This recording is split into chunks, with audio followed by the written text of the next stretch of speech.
So this is a problem that's been prevalent for many years now, but has really only accelerated since the pandemic and as the housing crisis has become worse and worse with no real end or solution in sight.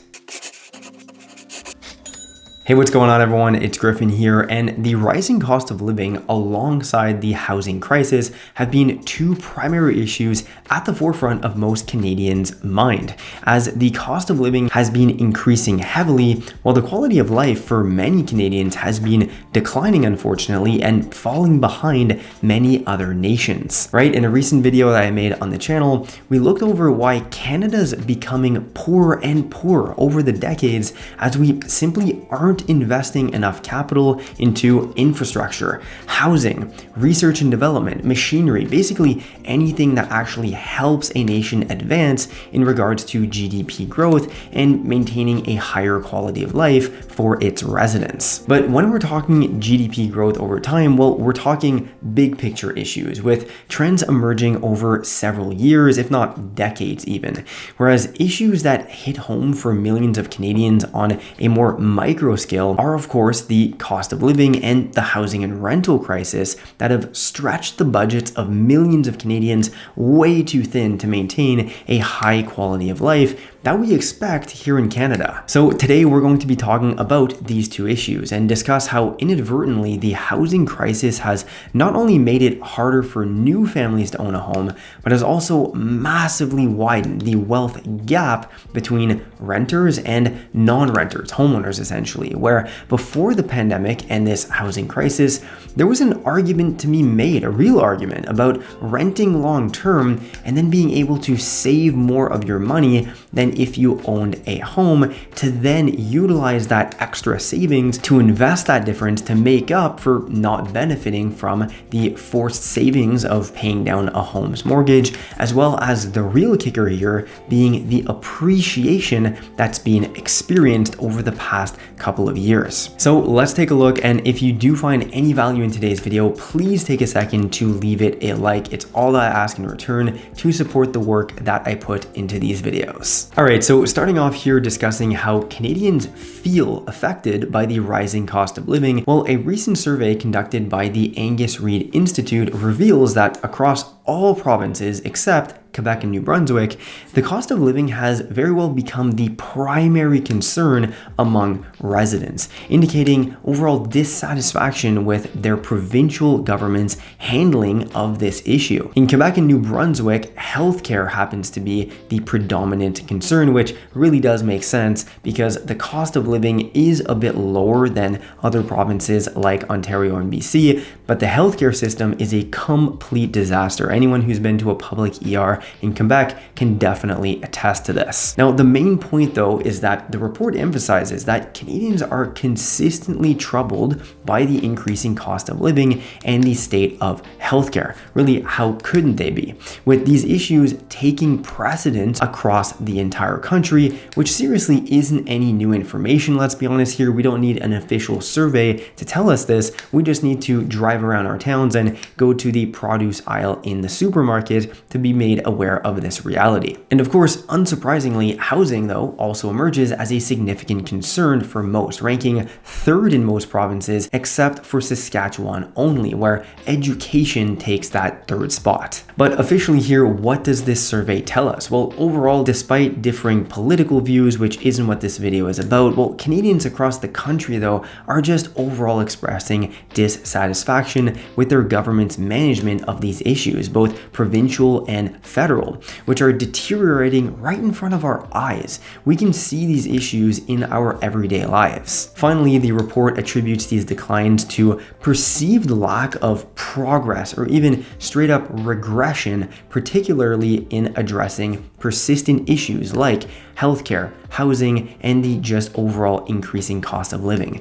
Governments in British Columbia, Ontario, and Quebec, which have been in power for a very long time, face even more heightened criticism over housing affordability and education. But yeah, so I wanted to preface this video with this new survey data that's been made available to us taking into account the opinions of over 4,500 Canadians across the country to give some more official and concrete insight rather than just, say, anecdotal opinions and views about how Canadians truly are feeling in 2024. Alright, now one of the main culprits contributing to the rising cost of living in Canada has of course been the increase in housing costs, along with the average rent that's charged for apartments in most metro areas across the country. If you're a long-term renter, chances are you've faced several rental increases over the past couple of years, and for people who are moving between apartments, the situation is even worse, as high demand and competition for these limited units has pushed up apartment rents to levels never before seen in Canada. I mean, just take a look at this chart right here showcasing the average rents across large metro areas in Canada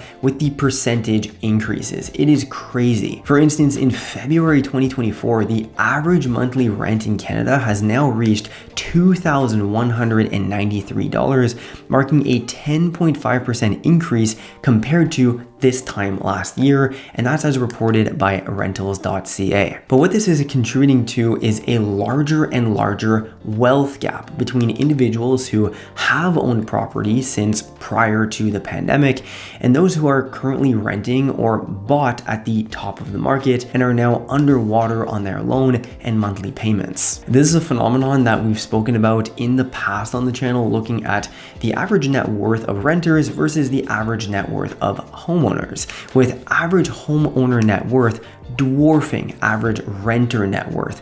And that's not because renters aren't as hardworking or anything like that. It's mainly because many renters have had a very hard time saving that extra capital each month that would be necessary to make up for the benefits of owning. Whereas a homeowner has that forced savings mechanism by paying down the mortgage each month, and then also over time, the property increases in value as well. Both of which are factors that happen behind the scenes for homeowners and can contribute to very large accumulations of wealth without really doing anything. And well, that was the reality before the pandemic, and now, having been a homeowner before the housing crisis has single-handedly become the best investment anyone could have made without even realizing it. According to a report released by RBC, renters are increasingly facing significant challenges in building wealth as they are now forced to allocate an increasing portion of their income towards housing expenses, where economist Carrie Freestone's report contributes to a growing body of evidence, really just highlighting the widening wealth gap between renters and homeowners. Or even despite similar income growth rates between both groups, renters and owners, renters are now spending a much larger percentage of their income on housing compared to homeowners, and rising rents just further strain their ability to ever save for a down payment. In fact, in 1999, renters typically dedicated around 25% of their take-home pay to housing costs, which was slightly higher than the 23% spent by homeowners. However, fast forward now to 2022, so 23 years later, this figure has risen to 29% for renters, while homeowners only allocated 21% of their income to housing, which is a very big difference that's almost undoubtedly worse now in 2024, so 2 years later than when this data was collected for renters. And really the main reason for this is that, even back in 1999, well, as of right now, a lot of these people have their entire mortgages even paid off or at a significant lower balance than it was 20 odd years ago. In fact, according to a report conducted by TD, the average net worth of homeowners that were born between 1955 and 1964 had reached a whopping $1.4 million in 2023. By the way, most of this is tied up in home equity, and this happens to be 6.3 times higher than the average wealth of non-homeowners born during this exact same time frame. And what's insane is that this $1.2 million wealth gap between these two groups had grown from a wealth gap of just under $500,000 in 2005. So more than double the wealth gap roughly 20 years later. And again, this is because renters aiming to transition to home ownership encounter those escalating financial obstacles, making the prospect of owning a home increasingly distant for many. And this situation poses a real threat to the renter's ability to ever accumulate wealth, further increasing wealth inequality in the long run. And the disparity between renters and homeowners is evident in their respective savings behaviors, where as it stands in 2024, renters are now collectively spending more than they earn each month on their cost of living, therefore relying now on debt, which we covered extensively in my recent video that you can check out right here, while homeowners are able to save a portion of their income, albeit at a much lower rate than previously, considering higher interest rates and the cost of living that are also impacting homeowners, of course. So there you have it. What were once considered to be residences made for living have now become the most powerful wealth building vehicles used by Canadians to grow wealth over the past couple of decades without even lifting a finger. In summary, home ownership in Canada has become the primary factor contributing to the widening wealth gap in the country. And the financial future of new migrants to Canada, along with the generation of youth under the age of 30 right now, is kind of uncertain and may very well become the largest body of permanent renters in Canadian history. What are your thoughts on this? I'd love to know. Make sure to comment down below. And if you want to support the channel while also getting some great perks, please use one of the links down below in the description of this video to either open up, say, a high interest savings account, a new stock brokerage account, or even a credit card to accumulate some points for travel. So thanks a lot for watching today's video. Make sure to subscribe to the channel and hit the like button. With that said, I'll see you in the next one.